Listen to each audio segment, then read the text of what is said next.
Muy bien, es un gusto volverlos a saludar. Vamos a hablar sobre la exploración de la conjuntiva y la conjuntivitis.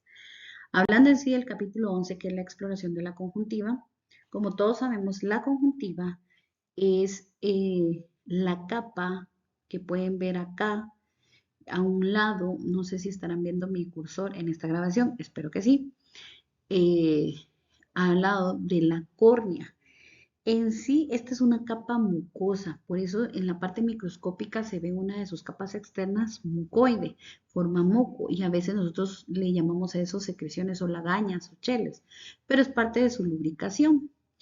En las funciones especiales que la conjuntiva tiene, está la de la protección de la esclera, del globo ocular, la de lubricación, porque contiene glándulas que ayudan en la lubricación, y en la barrera, porque la conjuntiva se hace como una bolsa, ¿sí? Que empieza desde la parte posterior hasta la parte del limbo corneoescleral. Entonces, esas son básicamente sus tres funciones principales. Las consideraciones anatómicas es bueno saber qué partes contamos con la conjuntiva. Y ustedes saben, tenemos la conjuntiva vulvar, que es el número 2, donde ustedes pueden ver acá. Miren, esta es la conjuntiva vulvar, la que recubre en sí el globo ocular.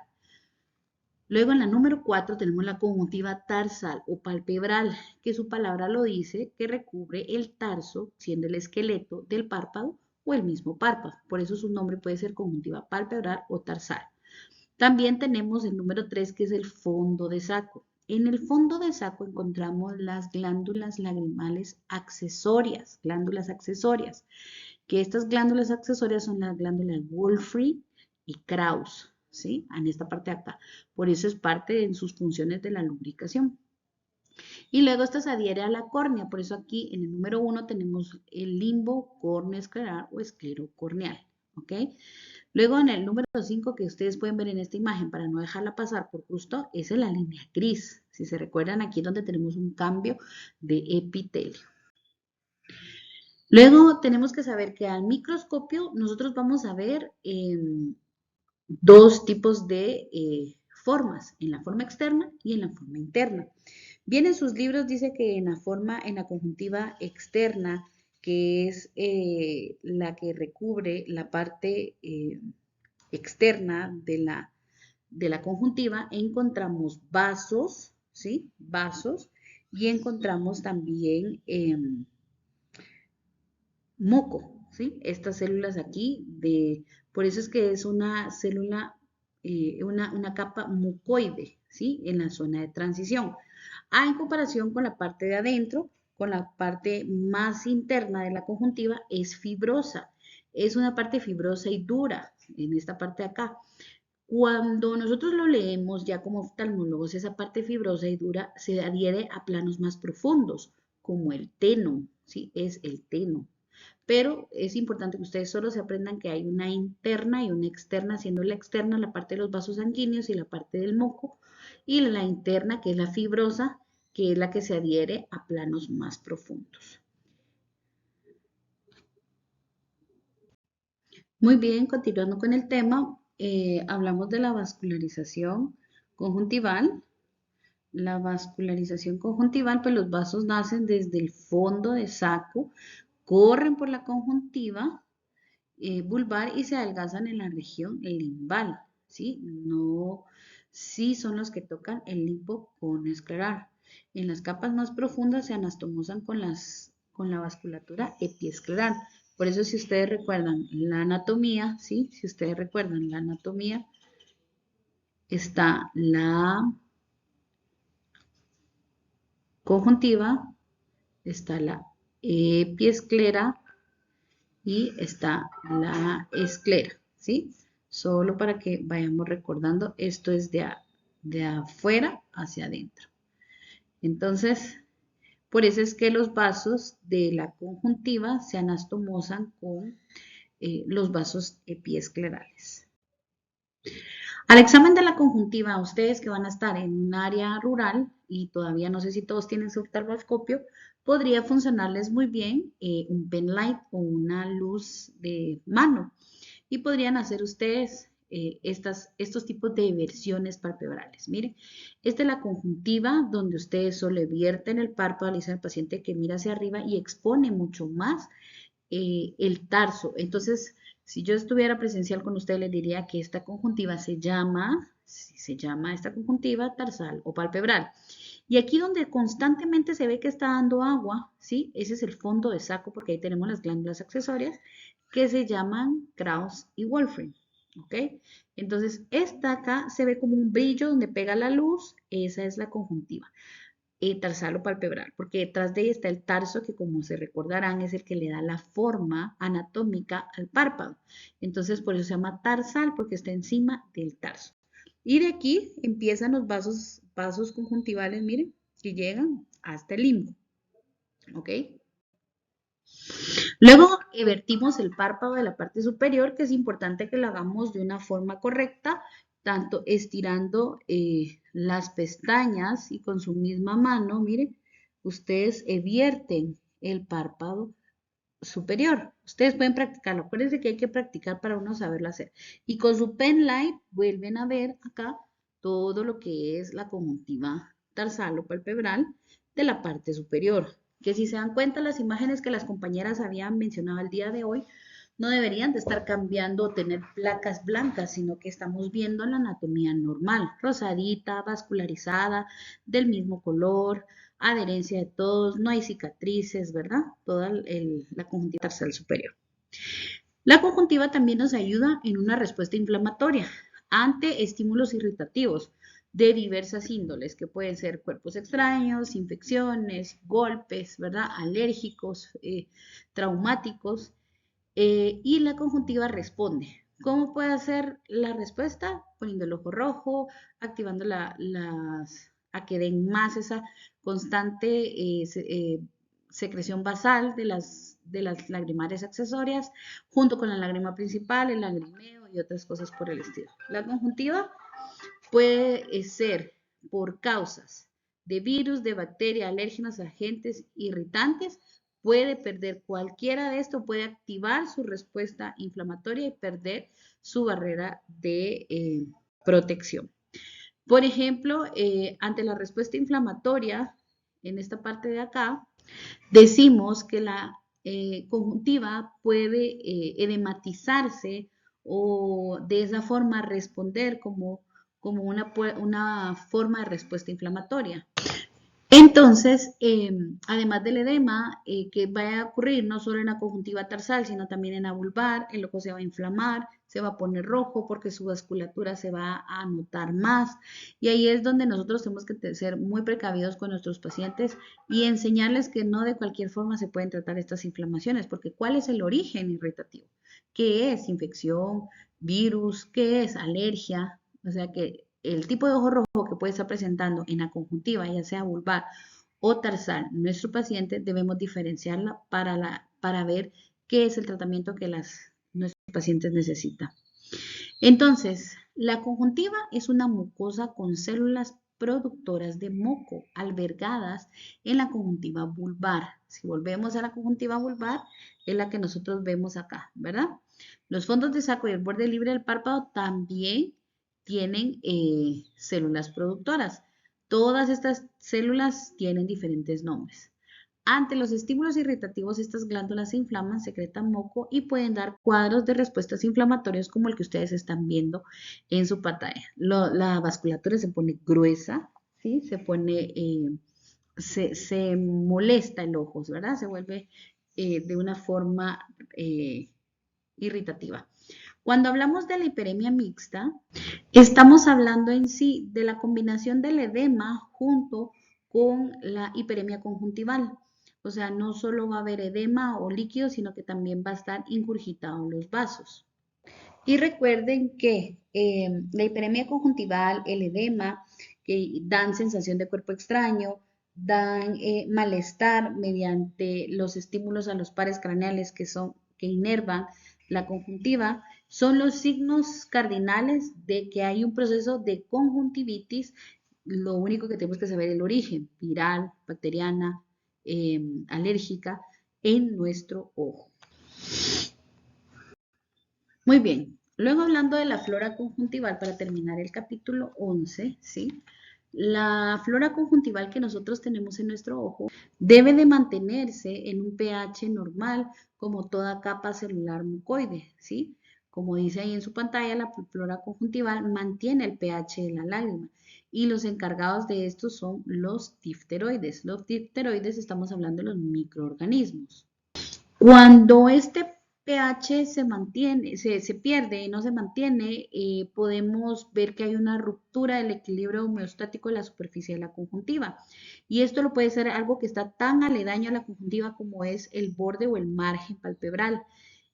Como cuando tenemos una blefaritis, por ejemplo, por eso es que hay cuadros que se llaman blefaroconjuntivitis. Y esto es entrar en sí y causar aumento de estos microorganismos que están en nuestra conjuntiva en cantidades normales. Hay aumentos, como por ejemplo el más común, el estafilococo epidermidis, ¿verdad? Y causar un tipo de conjuntivitis. Los mecanismos de defensa superficiales deben de ayudar al ojo a mantener un estado de equilibrio en su flora, en su defensa de respuesta inmunitaria. Y dentro de esos están el parpadeo y la lágrima.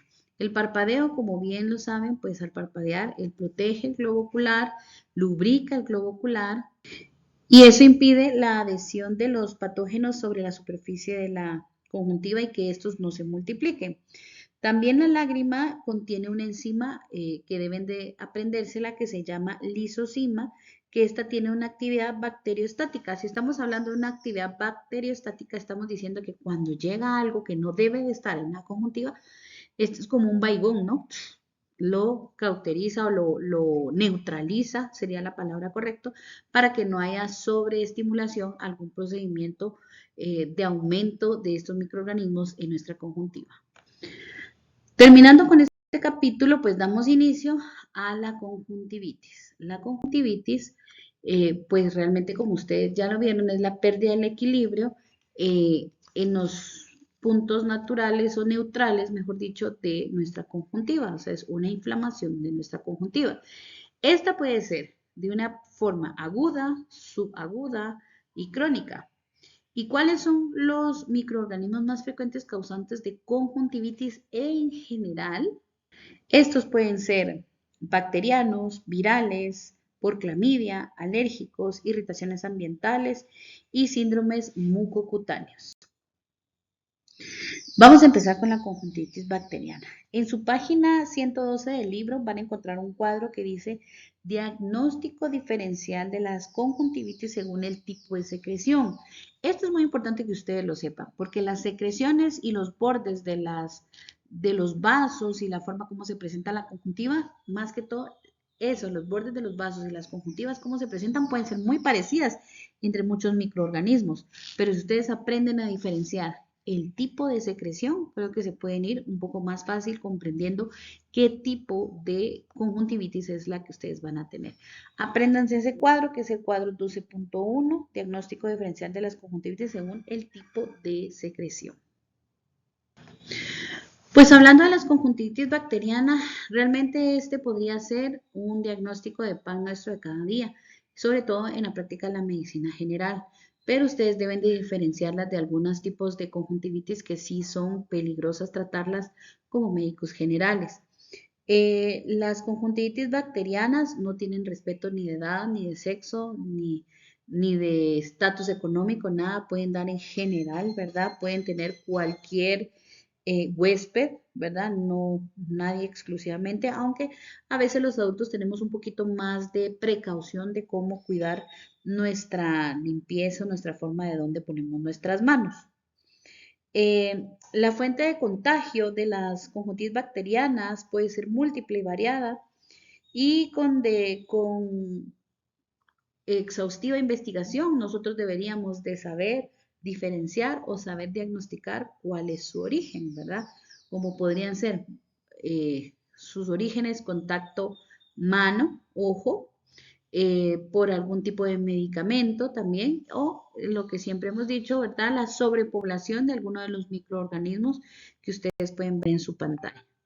Las conjuntivitis bacterianas pueden ser Pueden darse porque haya sobrepoblación de los microorganismos, porque ustedes contagien mano, ojo, porque nos hagamos diferentes procedimientos que contagien nuestro ojo, porque no usemos protección, por reflujo retrógrado a nivel de la vía lagrimal, que ayer bien lo mencionó, que hoy bien lo mencionó la compañera Erika, ¿verdad? Por regreso, reflujo, por el mal cuidado cuando somos pacientes usadores de lentes de contacto, por ejemplo, ¿verdad? ¿Qué síntomas puede presentar el paciente en la conjuntivitis bacteriana? Edema de la conjuntiva, secreciones, dolor, malestar palpebral y las secreciones son verdosas o verde amarillento, a veces podrían llegar hasta amarillo purulento, ¿verdad? Los párpados pegados, hay diferencia entre una y otra. Las conjuntivitis bacterianas nosotros debemos de tener mucha precaución y ser muy cuidadosos en la inspección. Desde que ustedes las tocan, deben de hacerlo con protección, porque esto, recuérdense que una de las formas de contagio es mano-ojo. Ver lo rojo, cuál es la forma de la vasculatura de lo rojo, cómo está el edema, con dónde está acumulada la secreción y si el ojo o el párpado del mismo ojo está muy edematizado, está cerrado o entrecerrado. Los patógenos con mayor implicación con frecuencia en las conjuntivitis bacterianas son los siguientes. Se llaman estafilococos, los estafilococos aureus, que es el agente causal más del 50% de las infecciones bacterianas, seguido por una gama de bacterias gram positivas y gram negativas. Generalmente la mayoría tienen su forma de diplococo, si se dan cuenta, ¿verdad? Entonces siempre van a ir por ese lado. En medio de estos microorganismos causales también están el Streptococcus pneumoniae, la Escherichia coli y el Haemophilus. La historia natural de la conjuntivitis bacteriana, pues esta a veces tiene un tratamiento, una curación espontánea. Aproximadamente a veces la incubación se tarda 21 días en hacer efecto el tratamiento. Y los cuadros pues pueden agudizarse hasta este tipo de días, cantidad de días, 21 días, que es bastante, ¿verdad? Dependiendo del tipo de tratamiento que nosotros vayamos a utilizar. Algunos de los microorganismos pues pueden durar un poquito más de tiempo, ¿verdad? Y el objetivo de nuestro tratamiento médico pues es disminuir los síntomas y acortar el periodo de recuperación, o sea, en vez de esperar 21 días, hacer un poquito menos de tratamiento, ¿verdad? Y siempre se dejan antibióticos porque lo que queremos es erradicar totalmente el microorganismo, ¿verdad? ¿Qué tratamiento podríamos estar utilizando? Pues la verdad que el tratamiento todo depende del tipo de microorganismo que logremos pues aislar, pero es muy difícil que nosotros pues nos dé tiempo de decirle, les vamos a hacer un raspadito, lo vamos a mandar a microbiología para que haga su frote para ver qué es lo que tiene, para ver a qué es resistente y a qué es sensible. Entonces nosotros tenemos una gama de tratamientos que ustedes pueden verla en su página 113 donde hay cloranfenicol, sulfacetamida, gentamicina, tobramicina, neomicina, polimixina, tetraciclinas y norfloxacina. En Guatemala todo existe menos la polimixina y tetraciclinas en colirio, porque también está la moxifloxacina y la gatifloxacina, que son de las más fuertes que nosotros podemos tener. Eh, el horario que nosotros vamos a dejar o la posología que nosotros vamos a dejar depende de la agudización del cuadro, que puede ser desde cada 2 horas durante el día y podemos utilizar para que el paciente no se tenga que estar levantando durante la noche, podríamos utilizar una vez ungüentos. Aquí si se dan cuenta son puros antibióticos lo que nosotros nos debemos de utilizar. La forma correcta del uso del colirio es haciendo un como saco en la parte inferior y ahí dejando caer la gota.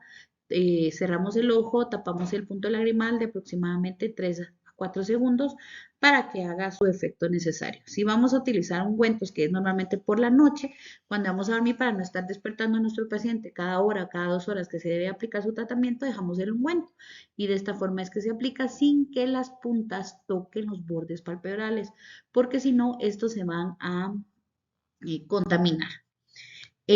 También podemos utilizar lavados oculares con agüitas de manzanilla que siguen teniendo sus efectos naturales antiinflamatorios y bactericidas en en el ojo, pero eso solo son puras limpiezas, ¿verdad? Nosotros normalmente dejamos shampoos especializados para mantener esas secreciones fuera, porque esas secreciones son las que ayudan a mantener em, la, la infección adentro del ojo.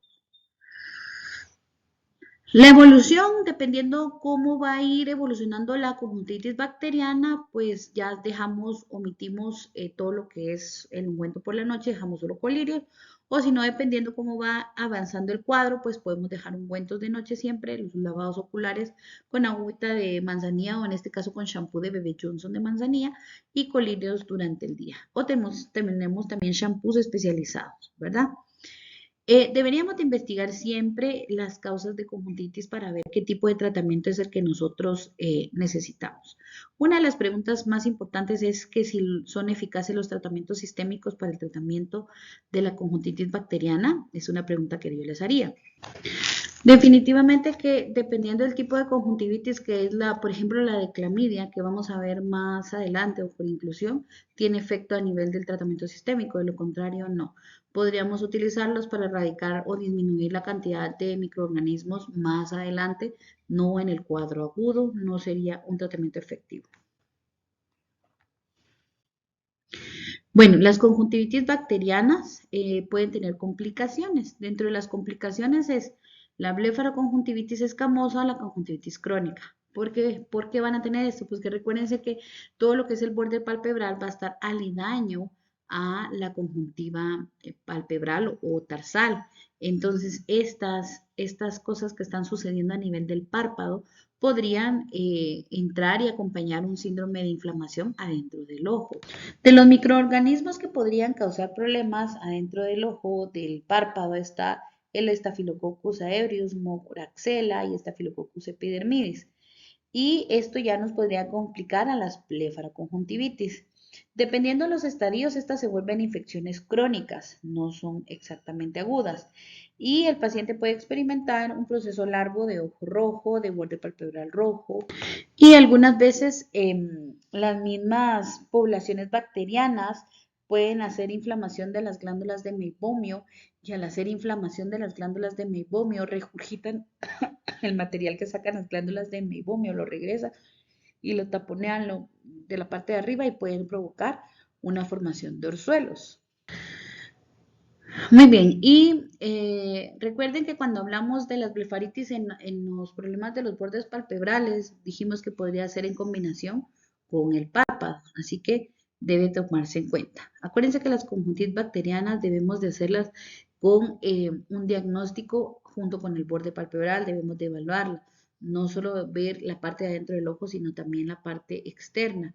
Y los tratamientos pues inician según el diagnóstico con lavados enérgicos, que puede ser con un shampoo especializado a los párpados. Podemos utilizar hisopos humedecidos, decía el libro, pero humedecidos pueden ser con shampoo, puede ser con antibiótico y ungüentos con antibiótico. Y aquí en la parte externa sí podríamos utilizar combinados con esteroides y antibióticos en la parte externa del ojo, no en la parte de adentro. Porque ya sea que se nos complique con un orzuelo, con una blefaritis escamosa que se trata con un ungüento o pues la parte de adentro no podemos dejarla con una combinación de esteroides porque podría estar lastimado el ojo en la parte de adentro y podríamos complicar el cuadro. Muy bien, continuando con los temas, vamos a hablar sobre las conjuntivitis virales. Ya estamos en la página 115. Si ustedes ven las conjuntivitis virales, hay estos podríamos clasificarlas de dos formas.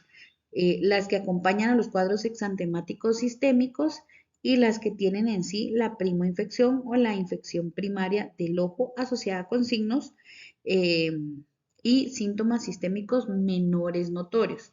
Cuando hablamos de las exantemáticas sistémicos, estamos hablando de los virus como por ejemplo sarampión, rubiola, mononucleosis, exantema. Pero cuando estamos hablando de la infección primaria, que solo da síntomas en el ojo, estamos hablando de los adenovirus y de los virus del herpes, ¿verdad? Muy bien. Entonces, hablando por enfermedades exantemáticas, el cuadro clínico, hay una sensación de cuerpo extraño. ¿Por qué va a haber una sensación de cuerpo extraño? Porque hay edema de fondo de saco en el interior y empiezan a presentarse como algunas elevaciones o protuberancias, como pelotitas, se podría decir. Es decir, la forma como granular. Yo siempre hago la comparación de esta parte como de una calle empedrada, ¿no? Una calle empedrada que tiene piedras de diferente tamaño. Así se pone el tarso y el fondo de saco. Por eso es que tienen la sensación de cuerpo extraño. Y la secreción es escasa, si se dan cuenta, a diferencia de la bacteriana, que era una secreción abundante de un color verde, amarilla. Esta no, esta es una secreción transparente y en menos cantidad. Siempre presentan un ojo rojo muy parecido al ojo rojo de la conjuntivitis bacteriana. En este tipo de conjuntivitis podemos presentar linfadenopatía, que se le llama al proceso de los ganglios inflamados, ¿verdad? Y a veces se asocia a diseminación de las infecciones no solo en el ojo, sino también en otras estructuras adyacentes. Muy bien, y todo depende de cómo va, cómo sigue la cadena ganglionar, por eso es la linfadenopatía. Una de las cosas por la cual esta imagen aparece en sus pantallas es porque debemos de ver que los signos son muy parecidos entre una conjuntivitis viral y una conjuntivitis por estafilococo, pero las secreciones es un punto importante. 2, el tiempo de evolución.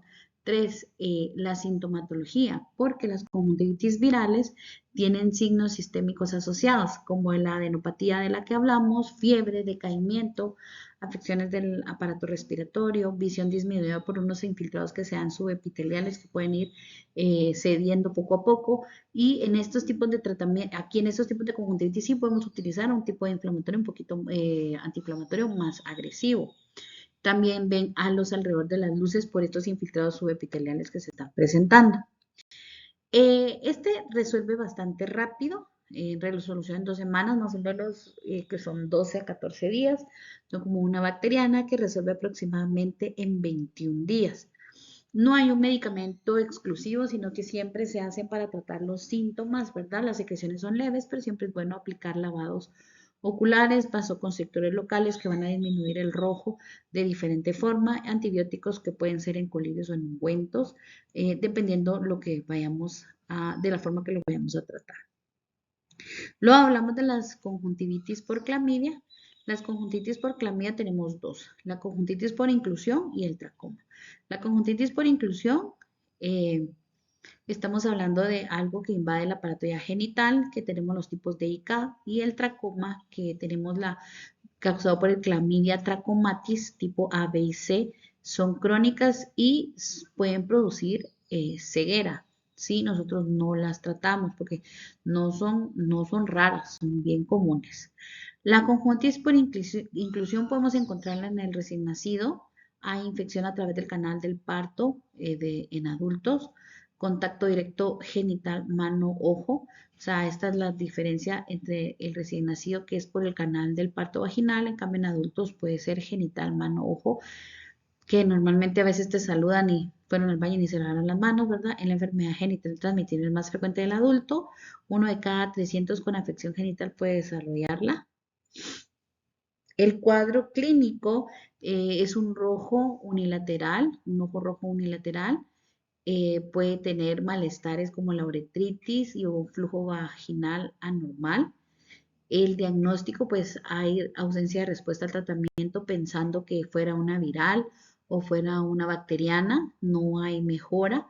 Y el diagnóstico con certeza, pues podemos mandar a hacer pruebas de inmunofluorescencia, que son reacciones en cadena de la polimerasa, que se llama PCR, para ver si este laboratorio está positivo y poderlo tratar. El tratamiento en ojos, pues podríamos aplicar tetraciclina local 3 a 4 veces por día, que aquí en Guatemala no existe más que la eritromicina, lo cual es lo que nosotros utilizaríamos local 4 veces al día por 3 semanas.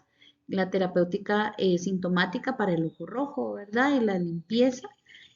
También se debe tratar el área genital, que es un tratamiento sistémico para la pareja activa sexual y para la misma pareja con tetraciclinas de 500 miligramos 4 veces al día por 21 días o eritro tomada, ¿verdad? El tracoma es producido por los tipos de clamidia A, B, C, que es la clamidia trachomatis. Ocurre en zonas endémicas con poblaciones de hábitos de higiene muy deficiente. La Organización Mundial la considera como la primera causa de ceguera en países subdesarrollados.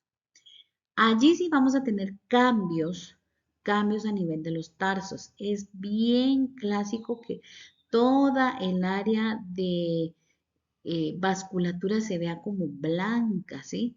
Hay inflamación porque hay área de folículos también, hay inflamación o esto no es secreción, no son membranas, sino son cicatrices que se han causado por estos cuadros inflamativos, ¿verdad? La reacción folicular, que es los folículos, ustedes van a diferenciarlos de esta forma. Ustedes van a saber que un folículo, que es una elevación granular, su vasculatura va a ser en la periferia. En cambio, una papila, que es en las alérgicas, por ejemplo, su vaso va a estar alimentando en el centro, porque los gránulos o la reacción granular se va a ver exactamente igual. Entonces tenemos que tener este control para ver que sea, por ejemplo, descartar que no sea una o que sea la otra, ¿verdad? Eh, Acá miren cómo puede ir progresando y haciendo cicatrices a nivel corneal hasta que se da una opacidad corneal y puede llevar a la ceguera.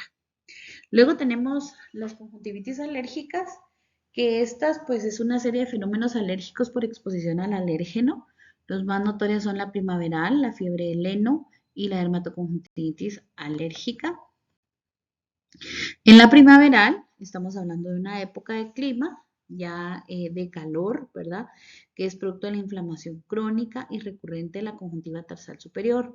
Reacciona al estar en contacto con el antígeno que se disuelve en la lágrima. Aquí estaría fallando la lisosima, ¿verdad? Hay un fenómeno de hipersensibilidad a nivel de la cascada de inflamación a nivel de los párpados. En las conjuntivitis alérgicas, en la primaveral, que es la que estamos viendo, pues hay una formación de papilas. La papila, se recuerdan que tiene el vaso central sobre la superficie tarsal. Miren, igual, recuérdense de la reacción granular, es el empedrado, la calle empedrada, ¿verdad? Que es un aspecto adoquinado, la secreción de aspecto blanquecino, prurito, mucha picazón intensa, sensación de cuerpo extraño, por eso que está ahí, malestar con la luz, lagrimeo. El tratamiento, pues podríamos dejar siempre un antialérgico, pero cuando son cuadros muy agudos, podríamos estar hablando de dejar antiinflamatorios esteroideos y también es bueno trabajar en conjunto con los médicos alergólogos para que ellos nos ayuden a controlar las alergias sistémicas para que el ojo minimice su impacto de inflamación. Luego tenemos la conjuntivitis por fiebre del heno, que con este nombre se define una serie de cuadros alérgicos más o menos súbitos que se caracterizan clínicamente por la aparición unilateral o bilateral de edema acentuado en la conjuntiva vulvar, más que todo en esta parte de acá, que eso se le llama quemosis, es su signo. No hay secreción, no hay rojo, raramente vamos a tener papilas, ¿verdad? Pero sí van a haber unas que otras, pero no tan elevadas como en la primaveral. Y en su terapéutica o en su tratamiento, pues es más que todo con los síntomas, ¿verdad? Se puede utilizar compresas húmedas, frías, para que pueda disminuir el malestar. Se usa algunos antihistamínicos locales o antialérgicos locales. Y en casos muy exagerados, como en la fiebre primaveral, también vamos a utilizar, en la conjuntivitis primaveral, también vamos a utilizar esteroides. Luego tenemos la dermatoconjuntivitis alérgica, que aquí estamos hablando que es causado por indiscriminados colirios locales, puede ser una de sus características, se hincha, hay quemosis nuevamente, hay edema a nivel de la conjuntiva, ¿verdad? Puede también ser por algún tipo de inflamación o algún tipo de crema que haya utilizado periocular, que es muy constantemente, y el tratamiento pues es la suspensión del medicamento que les puede estar dando esa alergia en cualquier sustancia de contacto y también se deja un antihistamínico tomado. Los síntomas conjuntivales se pues minimizan con estos tratamientos y la picazón disminuye, se ponen lienzos fríos también. El edema o el eczema dérmico también tiende a escarificar por efecto de la descamación y el rascado que el paciente ya se hizo, o sea, puede agravarse, puede volverse un poquito mayor. Hablando de las irritaciones conjuntivales, pues la conjuntiva tiene función protectora, se recuerda en su parte anatómica. Los estímulos pueden ser de índole variada, pero los más comunes son las irritaciones ambientales, sol, aire, polvo, cuerpos extraños, respuestas inflamatorias a sustancias extrañas, por ejemplo, dependiendo dónde trabaje, ¿verdad? El tipo de trabajo, ¿verdad? Que puede estar haciendo. Son cuadros muy frecuentes y se diferencian de otras entidades infecciosas alérgicas al realizar el diagnóstico con vasoconstrictores locales para ver si hay eh, algún tipo de edema diferente y también los diferenciamos de una conjuntivitis bacteriana, de una viral, porque no tienen secreciones, ¿verdad? No hay nulas secreciones. Su tratamiento pues va a ser el vasoconstrictor, ¿verdad? Para disminuir el ojo rojo. Podemos dejar siempre lubricación, ¿verdad? En el ojito también. Hablando de los síndromes mucocutáneos, estos puede llamarse, el más común de los síndromes mucocutáneos está el eritema multiforme o el síndrome de Steven-Johnson. Este sea por fenómenos de hipersensibilidad, puede llegar a una ceguera por la funcional, ¿verdad? Porque hace cicatrices o pega las cosas que no deben de estar, como mucosa con mucosa, que no deben de estar pegadas, ¿verdad? Por ejemplo, cuando toma medicamentos sistémicos en exceso, en cantidad, el cuadro puede ser agudo, puede haber fiebre, puede haber manchas rojizas en piel, no en párpado, en piel, y también puede haber manchas rojizas en mucosas. Miren estas manchas rojas que pueden ver acá, son las áreas ulceradas que ya está como la mucosa tratando de agarrar, pegarse con alguna otra superficie mucosa, ¿verdad? También tenemos el cimbléfano en pénfigo, que esa es esta cicatriz que ustedes pueden ver acá.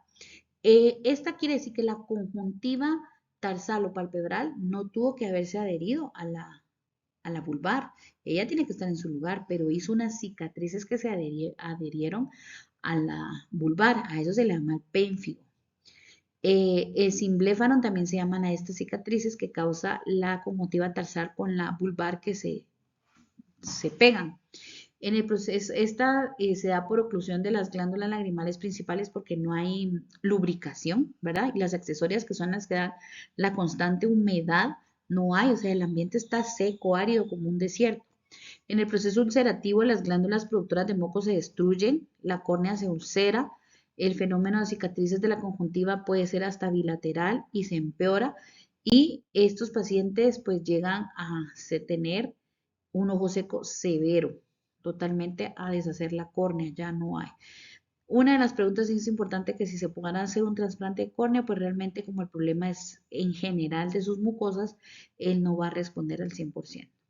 El diagnóstico precoz puede ayudarnos a mantener lubricación, humectado artificialmente el ojo y poder evitar que se llegue a un pénfico o a un cimbléfano.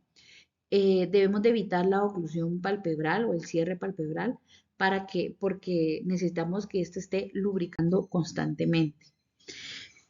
El pénfigo ocular en sí es un síndrome mucoso benigno de afección de las mucosas, es un cuadro bilateral, este ya es de aparición tardía, es de origen autoinmunitario, ¿sí? En su evolución puede producir ceguera y es importante su diagnóstico temprano.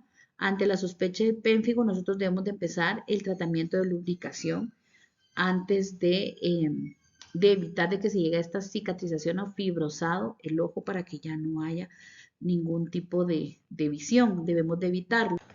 Ante la sospecha de un pénfigo ocular, pues nosotros debemos de hacer una evaluación oftalmológica completa, realizar una biopsia conjuntival para su confirmación y pues debemos de mantener un ojito lubricado, por eso siempre es tan importante el diagnóstico precoz y tener tratamientos sistémicos inmunosupresores, ¿verdad? Y estas son las referencias bibliográficas que acá está nuestro libro con el que lo hicimos.